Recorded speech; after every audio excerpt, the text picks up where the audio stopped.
میں جب قرآن پڑھتا تھا نا پہلے بڑا حیران ہوتا تھا, اللہ تعالیٰ سمندری جہاز کو بھی اپنی ایجاد قرار دیتے ہیں, حالانکہ یہ تو انسان کی ایجاد ہے. وَلَهُ الْجَوَارِ الْمُنْشَآتُ فِي الْبَحْرِ كَالْأَعْلَامِ, اللہ کہتے ہیں جو سمندر میں پہاڑوں جیسے جہاز چلتے ہیں یہ کس کے ہیں؟ اللہ کے ہیں. یا اللہ یہ تو ہم نے بنائے ہیں. یہ کس نے بنائے ہیں بھائی؟ یہ تو انسانوں نے بنائے ہیں, سائنسدانوں نے بنائے ہیں. تو یہ اللہ نے کہاں سے بنا دیے, جبکہ اللہ اس کی نسبت بھی کس کی طرف کر رہا ہے؟ اپنی طرف. کیوں کر رہا ہے؟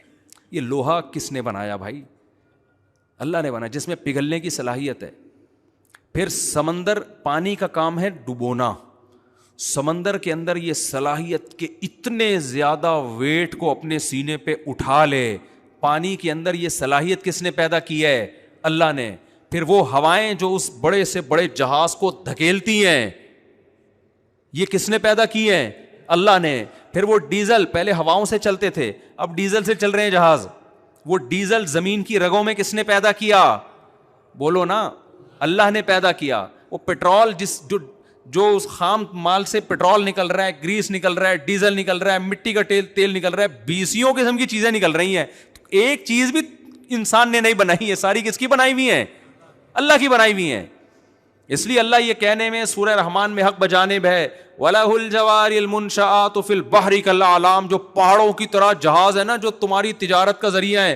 اگر یہ سمندری جہاز نہ ہوتے اتنی مہنگائی دنیا میں ہوتی, اتنی مہنگائی کہ آپ کی سوچ سے بھی زیادہ. کیونکہ پھر آپ کو گندم کے 1000 کنٹینر منگوانے ہیں, ہوائی جہاز لا سکتا ہے؟ کتنے جہاز آئیں گے جو لے کر آئیں گے. میں تو پہلے پاکستان نیوی میں رہا ہوں نا تھوڑا ڈاک یارڈ میں, تو وہاں میں نے بڑے بڑے جہاز دیکھے. ایک دفعہ ایک چائنا سے جہاز آیا, ہمارے لڑکوں نے کہا بہت بڑا جہاز آیا. میں جا کے دیکھا تو یہ کنٹینر ایسے لگ رہے جیسے ماچس کی ڈبیاں نہیں ہوتی, جیسے بچوں کے کھلونے ہوتے نا ماچس کی ڈبیا, اتنے بڑا کنٹینر, اتنے بڑے بڑے کنٹینروں سے جہاز بھرا ہوا ہے. پتہ نہیں اس میں گندم تھی, چاول تھا یا چرس آ رہی تھی, کیا رہا تھا اللہ بہتر جانتا ہے. کوئی بھروسہ نہیں ہے چرس آ رہی ہو. ایک دفعہ میں ایک چکر میں اتنا مال اٹھا کے جہاز وہاں سے یہاں لے آتا ہے. تبھی فرمایا وَسَخَّرَ لَكُمُ الْبَحْرَ, یہ سمندر اس نے کس کے لیے پیدا کیا؟ تمہارے لیے. اگر یہ سمندر نہ ہوتے خشکی پہ تجارت بہت مشکل ہو جاتی, کیونکہ خشکی پہ آپ کے وسائل, کیونکہ مشین کو دھکا دینا زیادہ مشکل ہے, اس میں انرجی زیادہ لگتی ہے. سمندر تو خود پھسلن پیدا کرتا ہے, تھوڑا سا کام آپ کریں گے, تھوڑا کون کرتا ہے؟ اب دیکھو یہاں کوئی بندہ کھڑا ہوا ہے, اس کو دھکا دو ہلے گا اپنی جگہ سے, 6 آدمی مل کے دھکا دیں گے پھر ہلے گا. پانی میں تیر رہا ہے, تھوڑا سا یوں کریں گے ادھر ہو جائے گا, ایسا ہے نہیں؟ انرجی کم لگتی ہے پانی میں دھکا دینے کے لیے. تو تجارت تو ساری ہے ہی دھکے کا کھیل بھائی, یہاں سے وہاں. ٹرانسپورٹیشن کا جو کام ہے, ٹرانسپورٹ کا جو کام ہے, ٹرانسپورٹ کا مطلب کیا ہے؟ یہاں سے وہاں ٹرانسفر کرنا. اس میں وسائل کم لگ رہے ہیں. تبھی اللہ کہتا ہے میں نے تمہارے لیے سمندر مسخر کر دیا. اگر یہ سمندر نہ ہوتا انسان کے لیے زندگی ممکن نہ ہوتی. اب سائنسدانوں نے دیکھا اتنا بڑا سمندر, پہلے اتنا خیال نہیں تھا اتنا بڑا سمندر ہے. جب چاند پہ گئے ہیں تو یا خلا میں گئے ہیں تو جا کے دیکھا تو سمندر زیادہ ہے, خشکی اس میں کیا ہے؟ 3 حصے پانی ہے, ایک حصہ کیا ہے؟ خشکی. پتہ چلا کہ بھائی یہ 3 حصے پانی ضروری ہے, کیونکہ جتنی بارشیں زمین کو چاہیے نا, جتنی خشکی ہے اس کے لیے جتنی بارشیں چاہیے اس کے لیے سمندر اتنا بڑا ضروری ہے. سمندر ہی تو پانی پرووائڈ کرتا ہے. اور میں بار بار ایک ٹاپک چھیڑتا ہوں, یہ جو کہتے ہیں نا 2 بچے ہی اچھے, رسک کم پڑ جائے گا, وسائل, صرف ایک سمندر ہی ایسا ہے جو ابھی آبادی 6 ارب ہو رہی ہے نا, یہ اگر 6 گنا بھی بڑھ جائے, 36 ارب بھی ہو جائے, خالی سمندر ہی رسک کی کمی پوری کرنے کے لیے کافی ہے. اسی میں اتنا کچھ پڑا ہوا ہے. اور اللہ کا نظام, اللہ نے ایسا سسٹم بنایا ہے کہ زمین کے وسائل کو جتنا استعمال کریں گے وہ وسائل تازہ ہوتے رہیں گے, جہاں استعمال کرنا چھوڑا برباد. مثال کے طور پر اب آپ نے کیا کیا, سمندر سے شکار چھوڑ دیا کہ وسائل کم ہے ہمارے پاس, تھوڑا سا اگلی نسل کے لیے مچھلیوں کو رکھو. مچھلیاں بڑھیں گی ہی نہیں, کیونکہ بڑی مچھلی چھوٹی مچھلی کو کیا کرے گی؟ کھا جائے گی. وہ بڑی مچھلی کیا کرے گی؟ چھوٹی, وہ گروتھ ریشو ان کا اسی حساب سے کیا ہو جائے گا. آپ شکار کر کے بڑی مچھلیوں کو کھاؤ گے نا جب, تو بڑی مچھلیاں چھوٹی کو کھانے کے لیے والی بچیں گی نہیں, وہ چھوٹی کیا ہو جائیں گی؟ وہ خود ہی بڑی ہوں گی. آپ نہیں کھاؤ گے تو وہ کھا جائیں گی. تو بہتر نہیں ہے کہ بچے پیدا کر کے انسانوں کو کھلا دو؟ کیا خیال ہے؟ اسی وجہ سے شکار میں یہ پابندیاں لگتی ہیں کہ بڑی بڑی مچھلیوں کو پکڑو, چھوٹے بچوں کو چھوڑ دو. لیکن ہمارے یہاں بہت باریک جال کے شکار استعمال ہوتے ہیں اللیگل کام میں. الحمدللہ اللہ نے ہمیں بہت بڑا مقام عطا فرمایا ہے.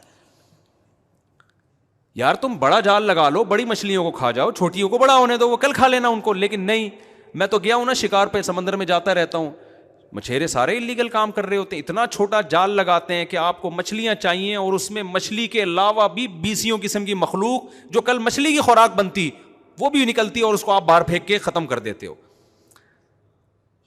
اسی وجہ سے ہم ترقی نہ کر رہے ہیں اور نہ الحمدللہ کرنے کا ہمارے ہاں کوئی دور دور کا امکان ہے.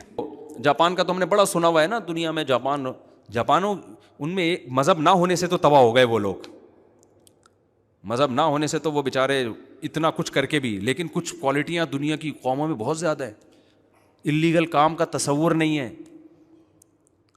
اللیگل کام کا, میرے ایک دوست تھے, انہوں نے مجھے بتایا کہ وہ حلال, جاپان میں کوئی ادارہ تھا جو حلال اسٹیمپ لگاتا تھا گوشت پہ. میں نے کہا یار یہ امریکہ میں بھی حلال کے ٹھپے لگ رہے ہیں, تھائی لینڈ میں بھی لگ رہے ہیں, کوئی بھروسہ نہیں ہوتا کہ حلال ہے بھی یا نہیں ہے. اس نے کہا مفتی صاحب جاپان میں اگر کسی گوشت پہ حلال کا ٹھپا لگ گیا نا, سعودیہ کا ٹھپا مشکوک ہو سکتا ہے, جاپان کا ٹھپا مشکوک نہیں ہو سکتا, کیونکہ اللیگل کام کا وہاں تصور نہیں ہے. وہ یہ کہتے ہیں جیپنیز غیر مسلم ہونے کے باوجود کہ اگر ہم حلال کا ٹھپا لگائیں گے نا تو مسلمان اسکالرز کی نظر میں جو بالاتفاق جو گوشت حلال ہوگا نا اسی کو سرٹیفکیٹ ملے گا. جہاں شک پیدا ہو جائے گا جاپان ٹھپا نہیں لگائے گا, نہ لگانے دے گا.